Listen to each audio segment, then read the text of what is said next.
मौसम में आ रहे बदलाव से सर्दी, खांसी, जुकाम के मरीजों की संख्या भी लगातार बढ़ती जा रही है।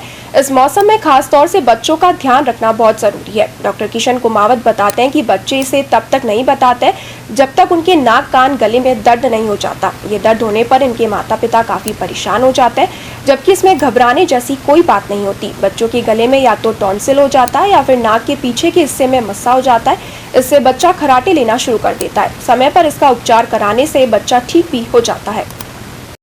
इन दिनों जैसे सर्दी का मौसम बढ़ गया है तो कुछ प्रॉब्लम ऐसी हैं जो कि स्पेशली बच्चे लोग ये नहीं समझ पाते हैं। फॉर एग्जांपल, नाक बंद होना, चेहरा भारी होना, कान का बंद होना। बच्चे तभी रिस्पॉन्स देंगे जब उन्हें दर्द होगा, चाहे वो किसी भी तरीके से। या तो कान में दर्द होगा तो उनका एक ही रिस्पॉन्स रहता है, वो खाना पीना बंद कर देते हैं। तो माँ बाप को ये टेंशन होती है कि बच्चे ने अचानक ये क्यों रिस्पॉन्स दिया। कई बार हम ट्रीटमेंट गलत वे में ले जाते हैं, जिसमें ऐसा लगता है कि बच्चे को सिर्फ कान में ही दर्द हो रहा है, जबकि प्रॉब्लम नाक के अंदर चल रही होती है। उसका बहुत ही कॉमन एग्जांपल है टॉन्सिल की समस्या। टॉन्सिल की समस्या गले में आमतौर पे हम सभी को बचपन में रही है, बट हर समस्या का हल सिर्फ गोली दवाई नहीं होता है। तो कभी कभी जब नाक के पिछले हिस्से में, जहाँ नाक गले में खुलता है, वहाँ पर एक छोटा सा मस्सा बच्चों में आमतौर पर पाया जाता है। कभी कभी वो अपनी साइज़ को बढ़ाता है, जिसको कि बच्चा ये नहीं समझ पाता है कि मेरा नाक क्यों ब्लॉक हो रहा है, और बच्चा मुंह से सांस लेना शुरू करता है।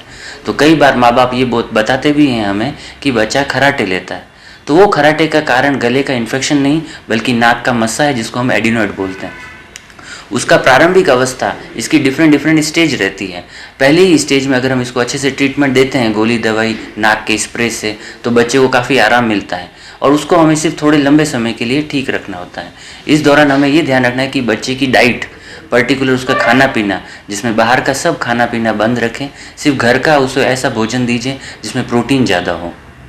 सोयाबीन है, दाल है, चावल है, आप उसको अलग अलग तरीके से उसे दे सकते हैं, जिससे कि उसकी अंदर की इम्यूनिटी बढ़ती है, रोग प्रतिरोधक क्षमता में अच्छा विकास होता है, और उसका जो रिजल्ट मिलता है मेडिसिन से वो बहुत ही अच्छा मिलता है।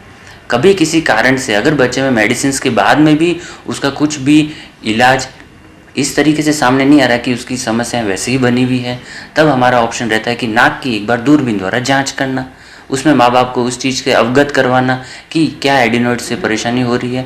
अगर भविष्य में अगर आपने ये प्रॉपर ट्रीटमेंट नहीं लिया तो हो सकता है कि ये बीमारी अब कान की तरफ जाएगी, जिसमें कि कान के पर्दे पर इन्फेक्शन होना, रस्सी आना, मवाद आना हो सकता है।